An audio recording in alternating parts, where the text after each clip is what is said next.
Well, hello, friends of the European spirit. I want to address something in this video which might cut a bit deeper than it might first appear, which is the question why philosophy has ceased to be something foundational for us, while at the same time, of course, we have more philosophy departments than before. And I know philosophy departments are closing, etc. But still, if you just think about it in terms of pure quantity, there are more than ever before, more published papers, and certainly more philosophy conferences. But nothing seems to be at stake in them when you think about it. Ideas get diluted inside academia for some reason because, institutionally speaking, academic philosophers are not really the type, let's say, that want to take ideas seriously. And also the more dangerous ideas seriously. So there is a certain institutional drive towards making philosophy almost to tame it in a sense. And I'm going to address a few things that Nietzsche had to say about the death, not just of philosophy, but really on the future, as he wrote on the future of our educational institutions. I was looking at a quote by him now, which I'm going to read to you in a second. And he really saw a lot of this current malaise coming. His diagnosis was, as usual, of course, as you know, devastating. And I want to think through some of what he had to say and also what I've been building over the past few years, to be more precise, for the past 6 years with my Halkyon Academy. So, what's happened to philosophy? Let me be precise about what I mean, because I don't want to just lament something. And I already gave you some indications. If you pass through any university over the past 30, 40, maybe even 50 years in Britain and Germany and America, these are the countries, and Italy, these include all the countries that I've studied in, um, then you will have encountered a particular kind of, let's say, philosophical education.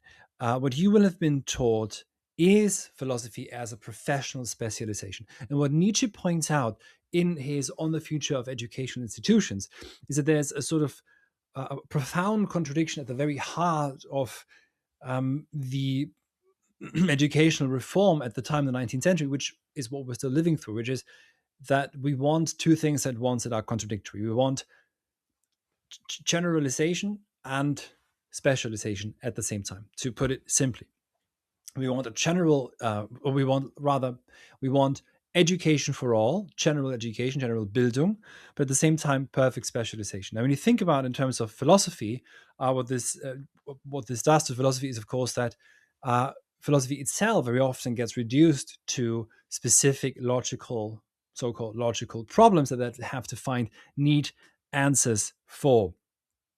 So, as a discipline whose primary purpose is the production of papers, which is the currency of academia, of course, you need to be careful and technically sophisticated, but narrowly focused papers, because you need to get published in high impact journals, and they need to make sure that your publication actually is already within a certain framework that makes that they can sort of, there's a certain amount of control over it. So you basically say something that everyone already knows, but you have, your edge is if you say something that is just a tiny bit perhaps outside the official frame, but it's still perfectly actually within the frame.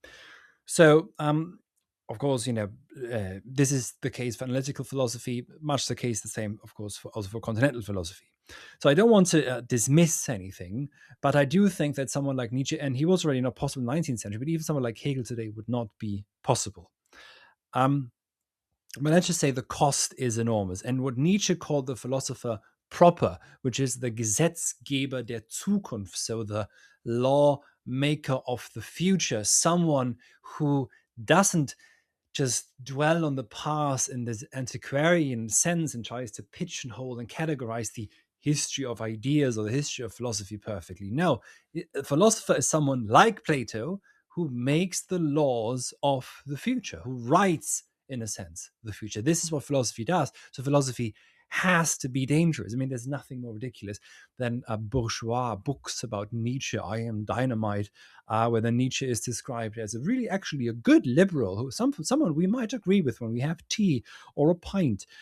So no, I mean, really dangerous ideas. For example, morality as a will to power. that much, I should say, about Nietzsche, perhaps. So the philosopher as a Gesetzgeber, as a legislator, someone who actually gives and writes the laws for the future. Um, and not the question, for example, what is the correct analysis of X? But also, of course, the question, how shall we live? Just to bring this back maybe also to Aristotle. And these questions have been expelled, I think, from the academy. I don't think it was a grand conspiracy. I think this is institutional drift. I think this is the inexorable or intransparent logic of institutional specialization, which tends towards fragmentation of knowledge, which it has to do, again, to have perfect framing in order to be able to produce perfect output that is, even before it's out, already pigeonholable, if you understand what I'm trying to say. Um, and of course, in this scenario, in this arena, someone like Nietzsche is suffocated. And even though he's being read, but you have to wonder whether, for example, Nietzsche is being read or Heidegger is being read for the sake of what they would like to. So let me just read this quote now from Nietzsche. All education begins with the exact opposite of what everyone praises so highly today as academic freedom. It begins in obedience, subordination, discipline, servitude. And just as great leaders need followers, so too must the led have a leader. And there's another quote that I'd like to refer to, which is which you can find in the Twilight of the Idols, where Nietzsche points out that today there's an insane haste that rules, where every 23-year-old man is asked, what profession, what career have you chosen? As if, one would already be finished, as he says, by this time. And then he goes on to say, in high culture, one is a child at the age of 30. And I think we should keep this in mind. So philosophy is a lifelong endeavor.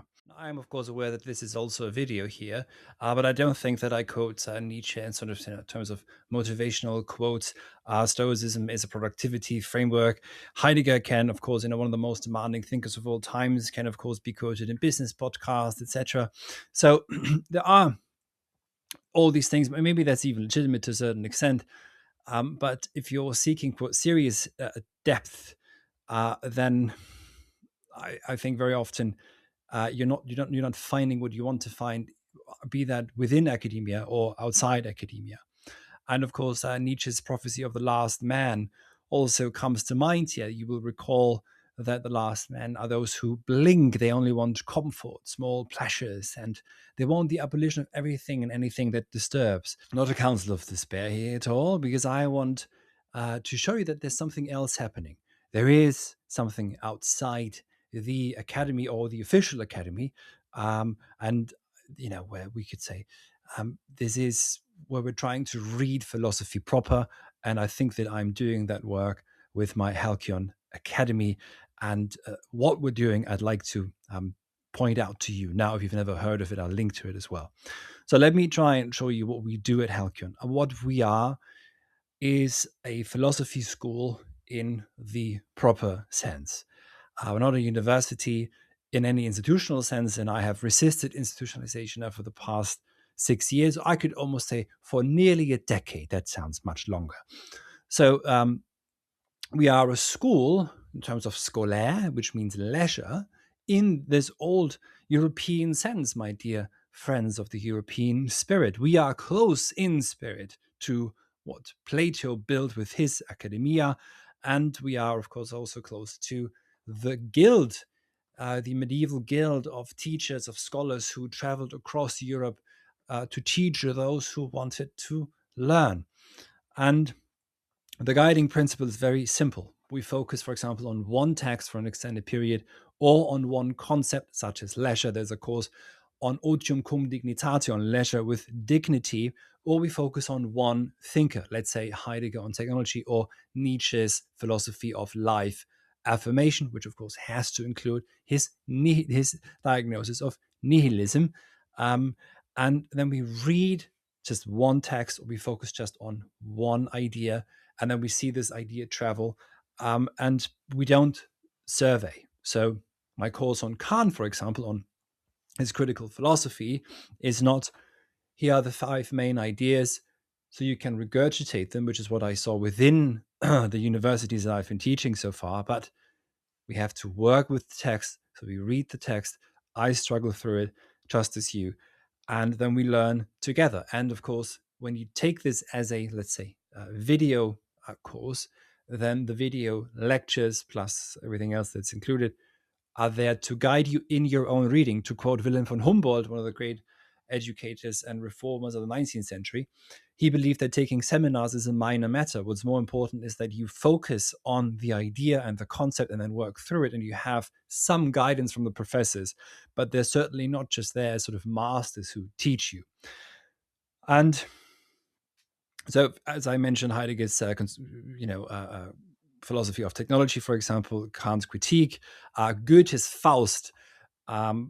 Goethe's Faust Part 1 we read last year. This year we're reading Goethe's Faust Part 2. So both courses are now available. And I think it's very important to read Goethe's Faust in its entirety to understand who we in Europe and by extension America and anywhere else, who we are.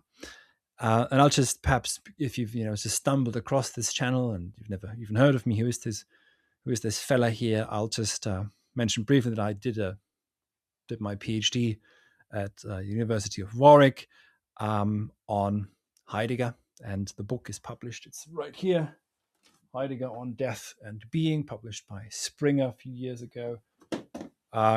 Built on the thesis, and what we're trying to build really, or have been building that for the past 6 years, is not just an alternative to the university, but in a sense, the university that never was. So many of our students tell us that this is what university should have been, but wasn't. And I think really can't be because of, again, institutional drift and because of money interest, etc., etc.